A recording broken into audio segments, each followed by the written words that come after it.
Muy buenos días, audiencia. Hoy les hablaré sobre enfermedad de Kawasaki, formas o hallazgos inusuales. Soy Antonio José González Mata, pediatra infectólogo de Barquisimeto.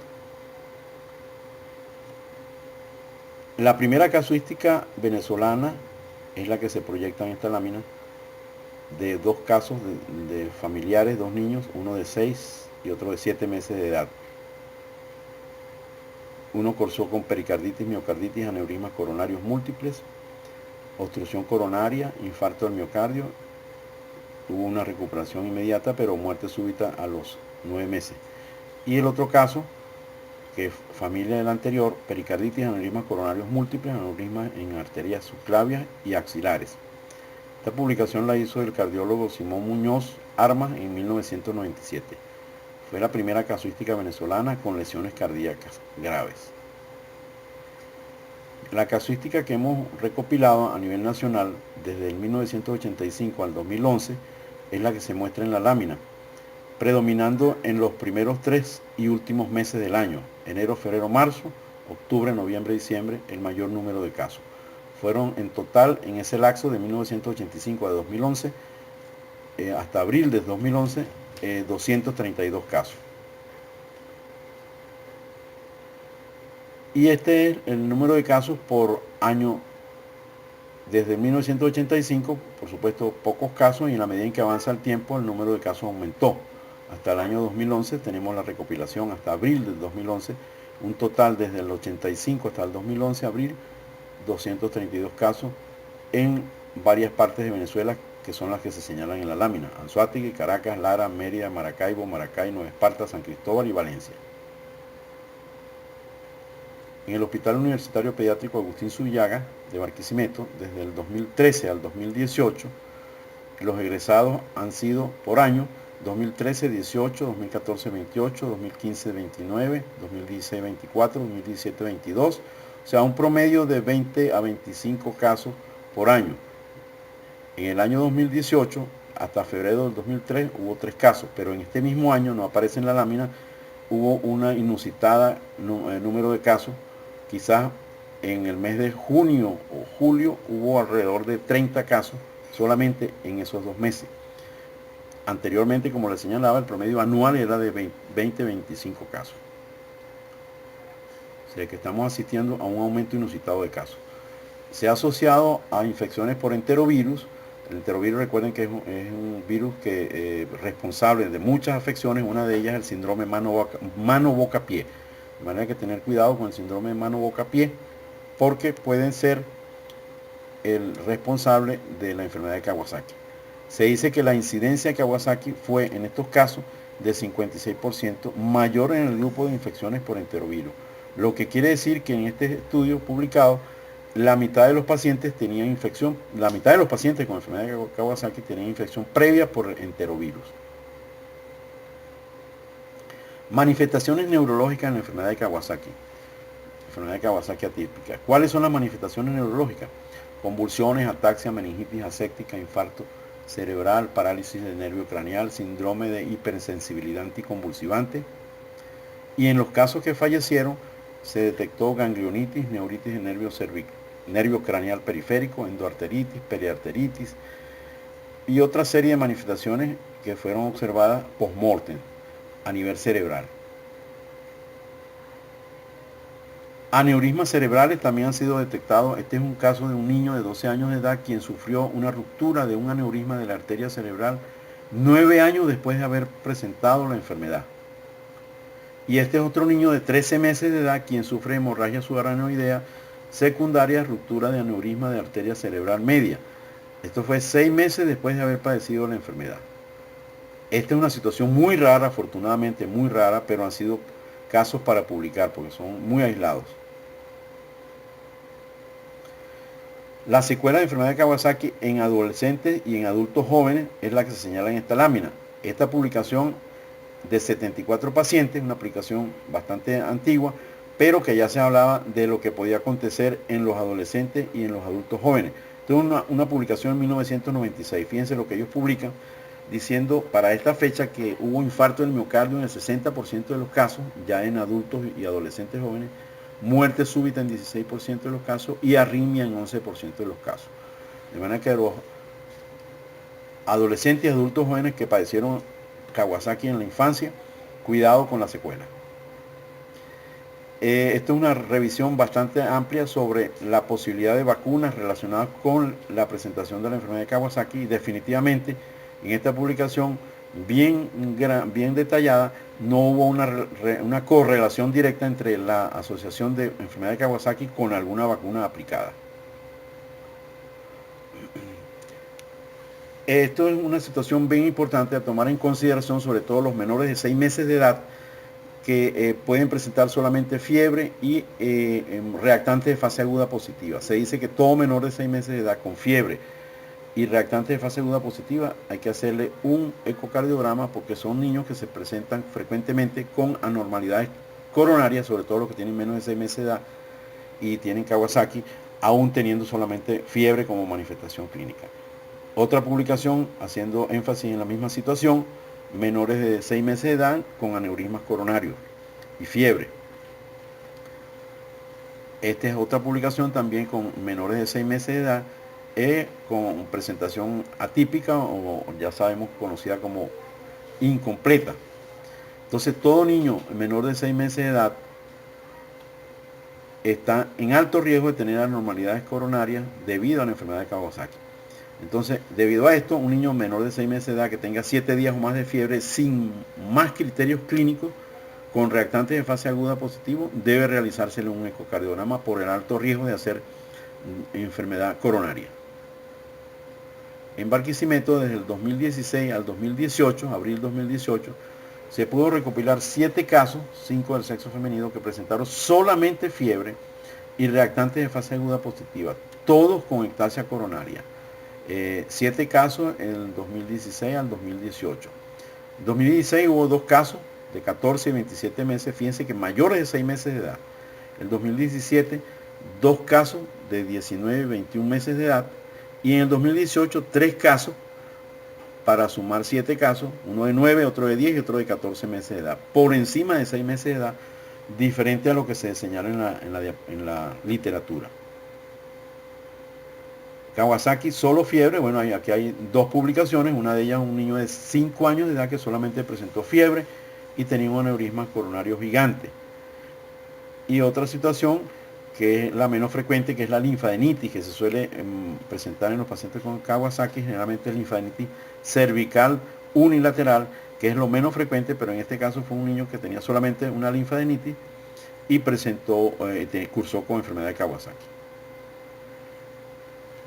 Todo paciente con enfermedad de Kawasaki debe ser sometido a la exploración cardiovascular haciéndole el cálculo por Z-score. Esto se viene haciendo desde hace más de 10 años. Es lo que se recomienda hoy, la exploración cardiovascular, el ecocardiograma y hacer la Z-score, que esto trae como requisito conocer el peso y la talla, el diámetro interno de las coronarias, de la derecha proximal, de la izquierda principal y la descendente anterior proximal, para luego calcular el Z-score en base al peso y la talla, o sea, la superficie corporal.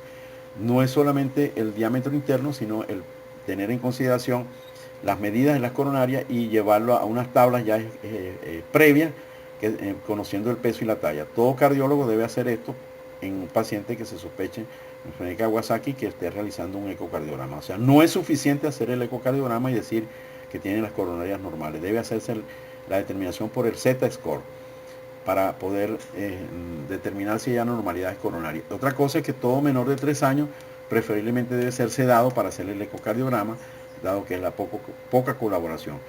Incluso niños que no se les hace el Z-score, hasta el 50% de anormalidades coronarias pueden pasar desapercibidas. Hay que hacer el Z-score. Según la American Heart Association, el Z-score con una puntuación mayor de 2.5 tiene una especificidad de 98% para enfermedad de Kawasaki. O sea que es bien importante hacer el Z-score en todo el paciente que se le haga un ecocardiograma.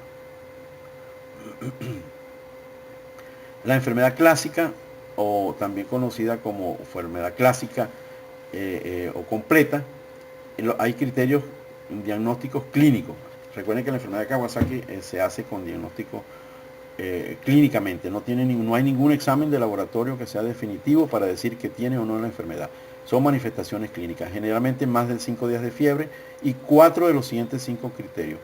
Primero, puede tener vasculitis conjuntival no exudativa, exantema no vesicular, cambios en labios y boca, como son labios rojos secos fisurados o lengua frambuesada o eritema de mucosa oral y faringio.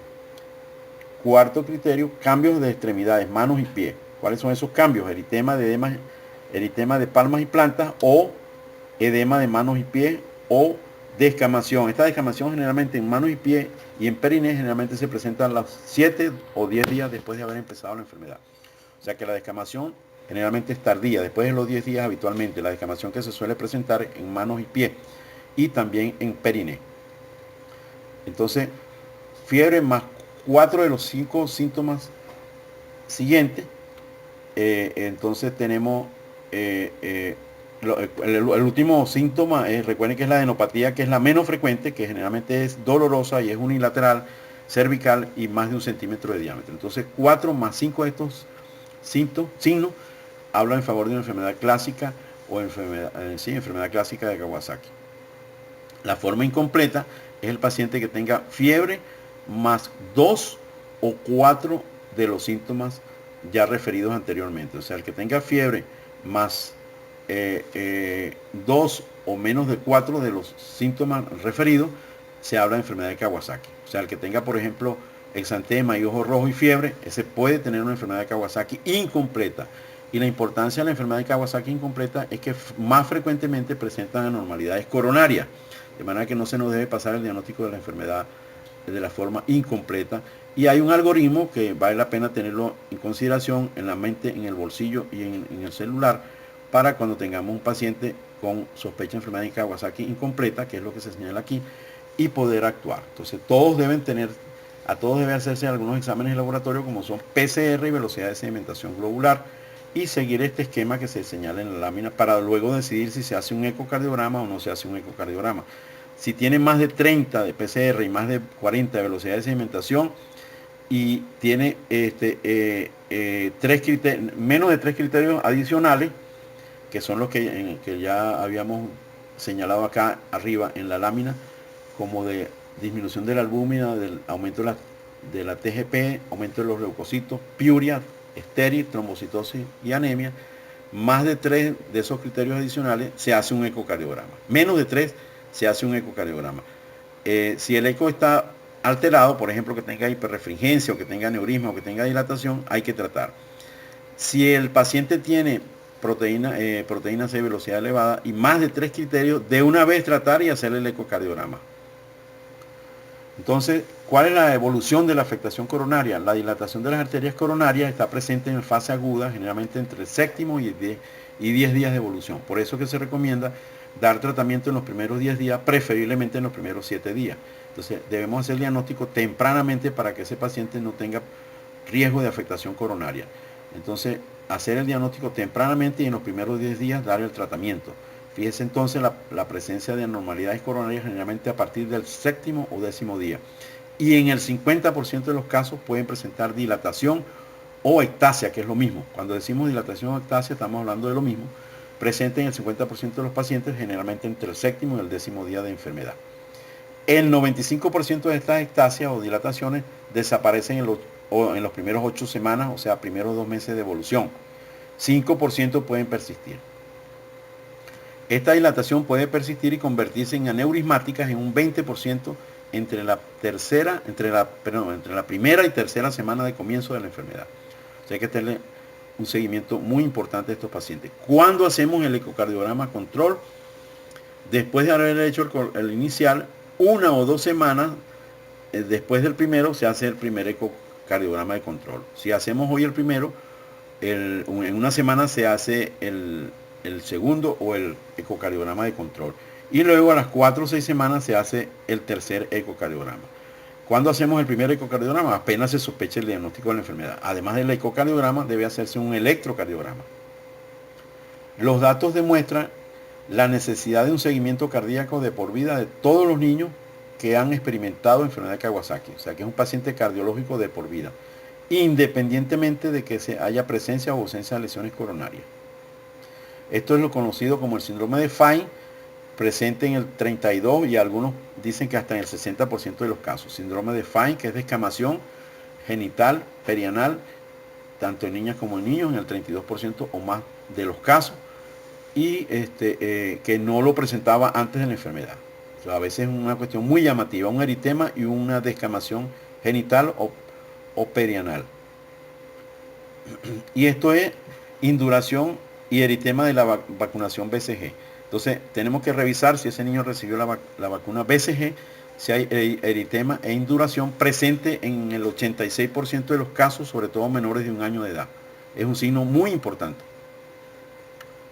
Entonces, aquí tenemos reactivación, es un signo para hablar de enfermedad incompleta de Kawasaki. Se ha determinado que es de gran ayuda la induración y eritema de la cicatriz BCG.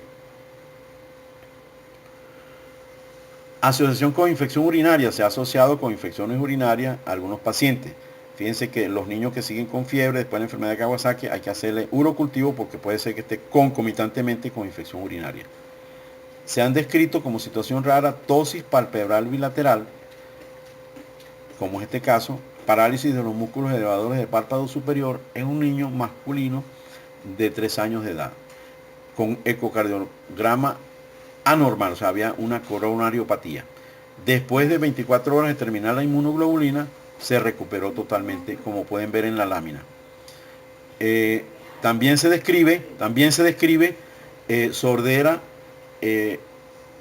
senso-neuronal bilateral o unilateral. Entonces hay que estar pendiente porque estos niños tienen que ser evaluados por el foniatra después de la fase aguda, porque pueden quedar con sordera inclusive permanente en algunos casos. Entonces, este es un caso de enfermedad completa, una niña de 6 años, y en la cual la frecuencia de la sordera puede ser hasta de un 36% de los casos, y bilateral en el 73% de los casos, persistente, o sea, de por vida, hasta en el 14% de los casos. De manera que todo niño con enfermedad de Kawasaki tiene que ser explorado desde el punto de vista foniátrico para descartar que tengan sordera. Algunos han asociado a la sordera con las altas dosis de aspirina, pero no es algo concluyente. En adultos también ha habido publicaciones, como se señala en la lámina, en la diapositiva, publicaciones, casos de adultos, como puede verse en esta lámina, paciente adulto.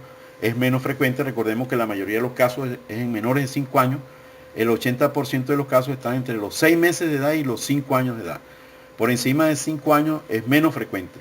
El 80% en los menores de 5 años de edad. En adultos es extremadamente raro, pero ha habido casos publicados, como estas son algunas referencias bibliográficas que se señalan en este caso, dos publicaciones en Italia, una publicación en Japón, pero existen muchas otras publicaciones en adultos. Un paciente se presentó como una forma de parotiditis, un niño de 3 meses de edad, tenía una parotiditis, una forma bien extraña de Kawasaki, y tenía daño coronario. Un niño de 3 meses de edad hizo daño coronario y presentó manifestaciones clínicas de Kawasaki y tenía simultáneamente parotiditis. Neonatal, muy rara la enfermedad de neonatos. Recuerden que por debajo de 6 meses es extremadamente raro. Sin embargo, en Japón, donde se describe el mayor número de casos, ellos han hecho un seguimiento y pueden concluir en lo siguiente, que en menores de 1 mes el porcentaje de enfermedad es 0.02% de todos los casos en Japón, y el 65% son incompletos. Quiere decir que la mayoría son casos incompletos y la mayoría pueden tener problemas coronarios. Pues recuerden que los casos incompletos son los que tienen más afectación coronaria. Y entonces los casos en menores de 1 mes son extremadamente raros. Esta es la publicación de Japón, donde hay el mayor número de casos de Kawasaki en el mundo. Esta es una niña de 22 días de edad con enfermedad de Kawasaki. Fíjense, tenía descamación periungual, una niña de 22 días de edad. Otra afectación que puede presentarse después de la administración de la inmunoglobulina es una queratopatía. Una niña de 7 años, una queratopatía, daño del cristalino y queratopatía después de la administración de la inmunoglobulina. También paciente con fiebre prolongada, un paciente de 2 meses de edad, solamente fiebre prolongada, 2 meses y medio de edad, y tenía ecocardiograma con coronariopatía bilateral. Es lo que hemos venido comentando. Todo paciente con fiebre prolongada sin ninguna otra manifestación clínica y sobre todo si tiene reactantes de fase aguda, hagámosle un ecocardiograma. Abdomen agudo como manifestación inicial de enfermedad de Kawasaki, incompleta, en forma atípica, es un caso que se detectó que era una adenitis mesentérica.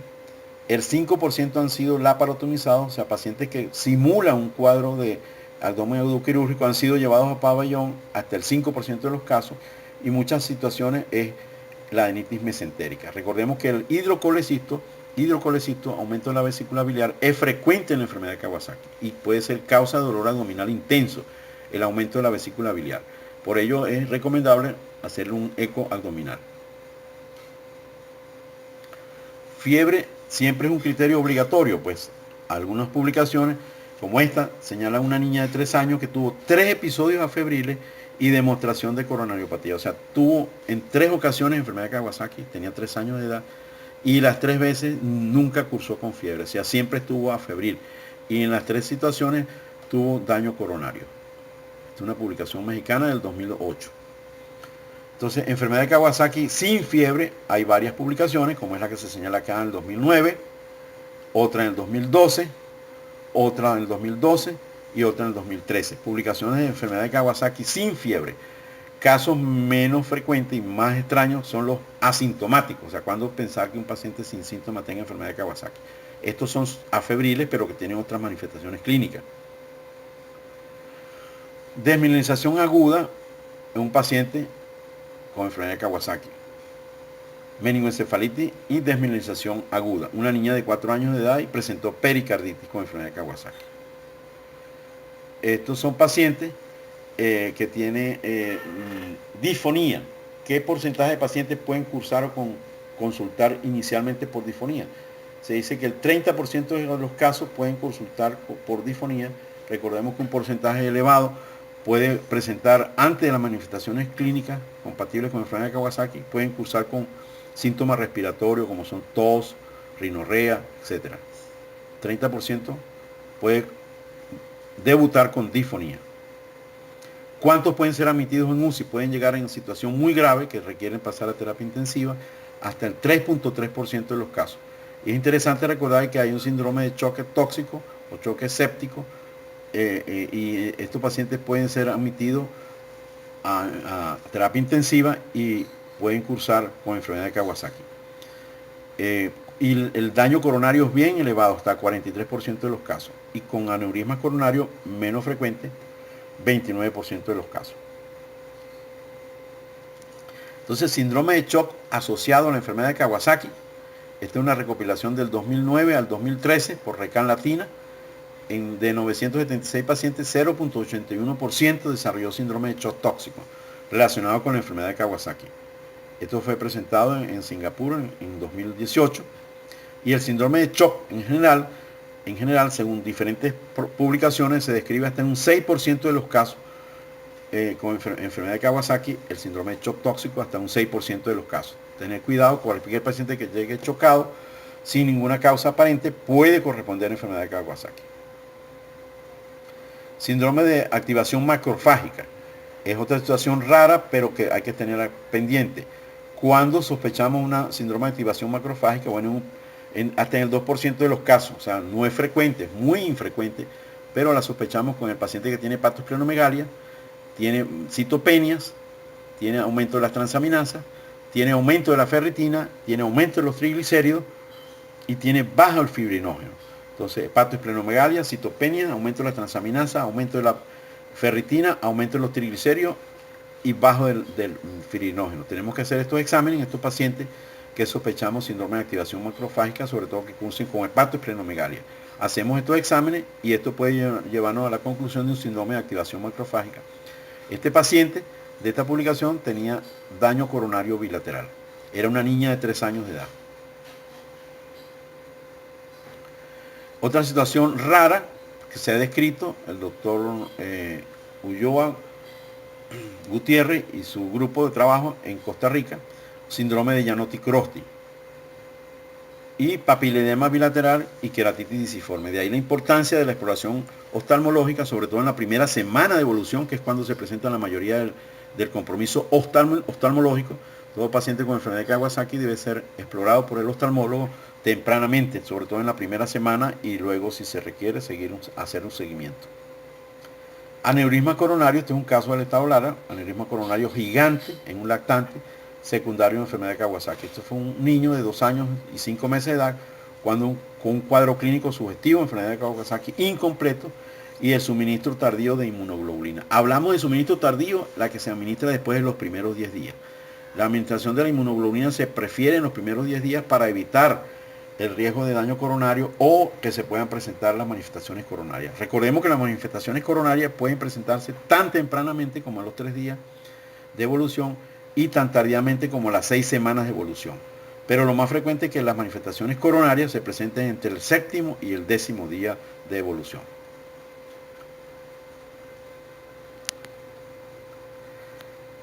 Esta es una niña de 13 años de edad con enfermedad de Kawasaki atípica con insuficiencia renal aguda e infección por virus influenza. Tuvo muy mala suerte, tuvo insuficiencia renal aguda. Primero que no es la edad más frecuente, fíjese, una niña de 13 años, muy raro, por encima de 5 años. Insuficiencia renal aguda e infección por influenza tipo B. Esta es la niña de 13 años con descamación periungueal, tanto en manos como en pie. La pregunta que hacemos es siempre, ¿puede recurrir? Si estamos en Estados Unidos, la recurrencia puede ser de 1%, pero si estamos en Japón, la recurrencia puede ser de un 4%.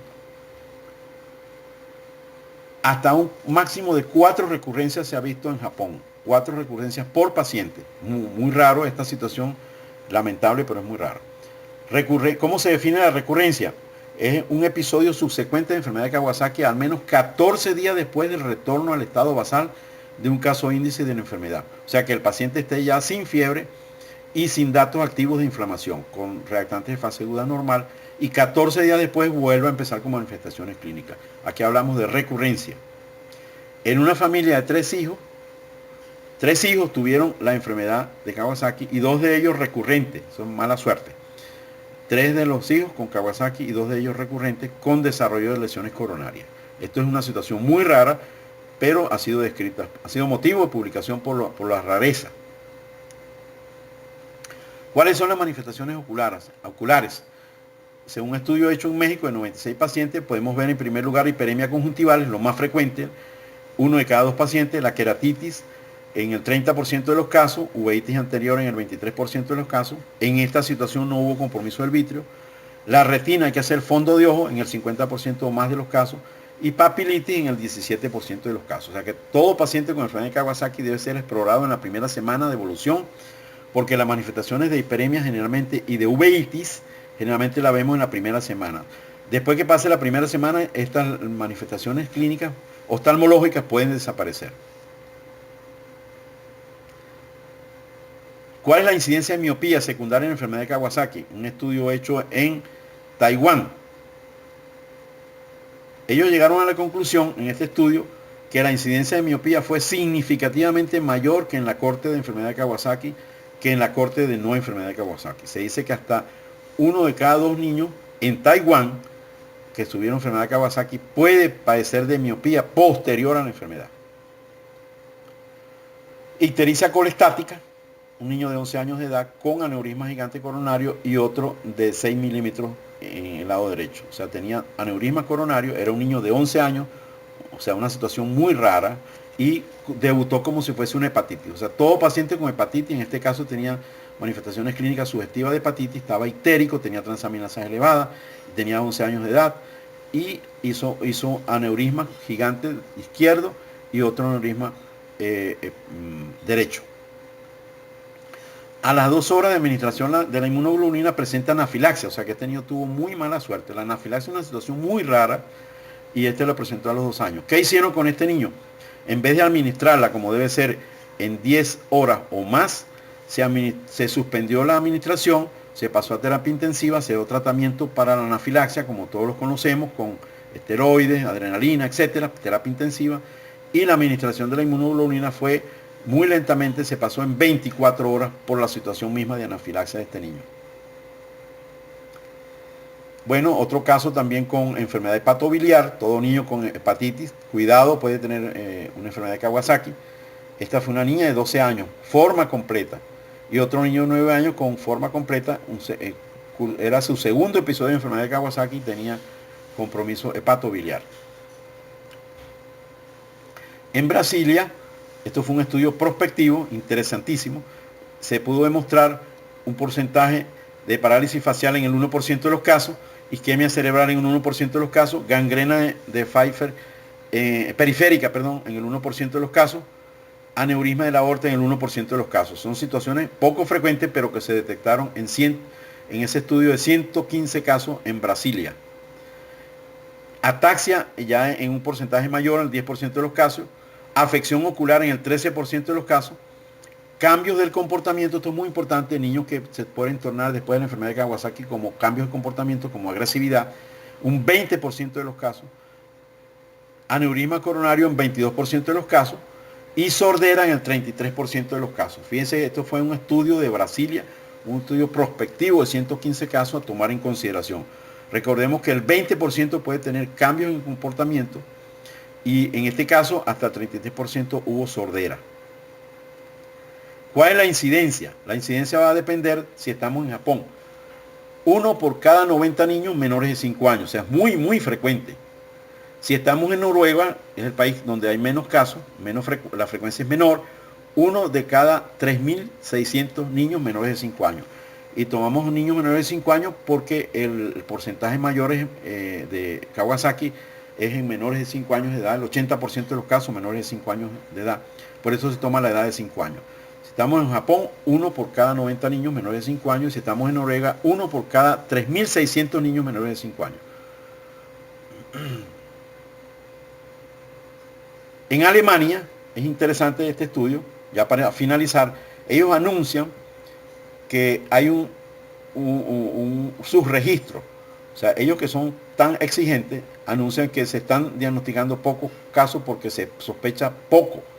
Recuerden que un paciente que tenga fiebre, que tenga ojos rojos y que tenga labios rojos, puede ser una enfermedad de Kawasaki incompleto. Y lo importante en la enfermedad de Kawasaki incompleto es que son los que más frecuentemente cursan con manifestaciones coronarias. Hay que tener en consideración entonces la presencia de casos incompletos. Entonces, ¿qué sugieren los alemanes? Sugerimos mejorar la vigilancia y desarrollar pruebas para buen diagnóstico. Es una prioridad para ellos y para nosotros también. Recordemos que el diagnóstico es por clínica, ningún examen de laboratorio hasta ahora nos hace hacer el diagnóstico de enfermedad de Kawasaki. Hay algunas manifestaciones de laboratorio que pueden observarse, como son trombocitosis. Generalmente después de los 10 días de evolución podemos observar aumento de las transaminas, de las plaquetas. También puede haber anemia, también puede haber leucocitosis con neutrofilia, la velocidad de sedimentación elevada, la proteína C reactiva elevada, pero estos no son exámenes que se presentan en todos los pacientes. Solamente en pocos pacientes pueden estar presentes estas anormalidades de laboratorio. De manera que el diagnóstico definitivamente es por clínica, el diagnóstico de enfermedad de Kawasaki. Y es importante hacerlo en los primeros 10 días para poder administrar el tratamiento adecuado. Muchas gracias.